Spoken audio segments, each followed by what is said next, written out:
Congress has returned to work this week to enact the 60th annual National Defense Authorization Act into law. Yesterday, a bipartisan supermajority in the House voted to reapprove the conference report of this must-pass legislation. Today, the Senate will set up a final vote for tomorrow, Wednesday, for this chamber to follow suit. Soon, this important legislation will be passed into law.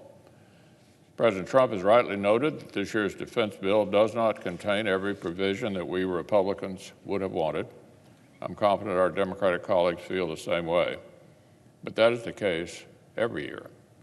And yet, for 59 consecutive years and counting, Washington has put our differences aside, found common ground, and passed the annual defense bill. Not once in 6 decades has a Congress let its differences prevent it from completing this work for our national security and our men and women who wear the uniform. This year's NDAA will continue our momentum in rebuilding and modernizing our armed forces.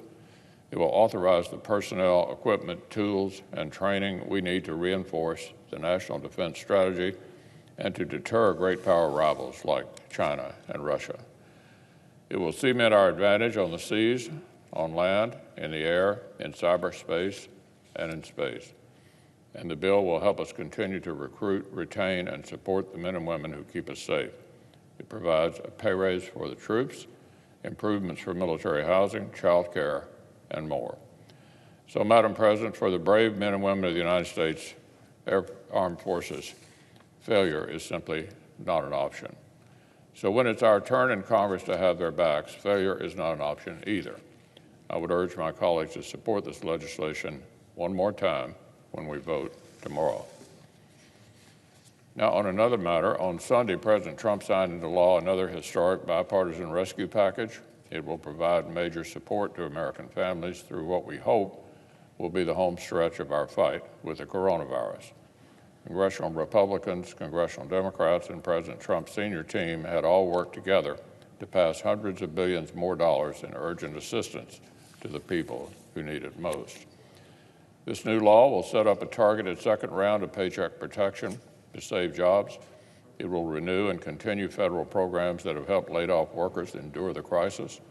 It will send more cash to households. It will invest billions in vaccine distribution so the success of Operation Warp Speed kills the pandemic as fast as possible, and much more.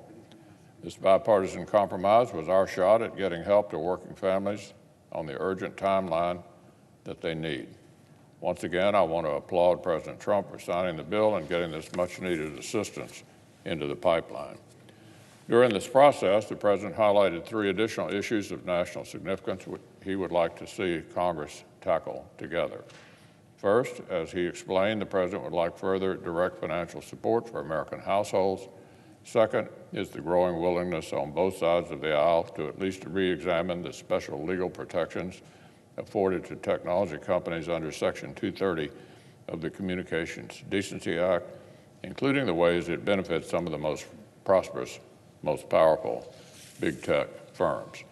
And the third subject, since every American, regardless of their politics, should feel the integrity of our democracy is beyond reproach, is exploring further ways to protect the sanctity of America's ballots while continuing to respect the federal government's limited role in standing behind state and local government who actually run elections.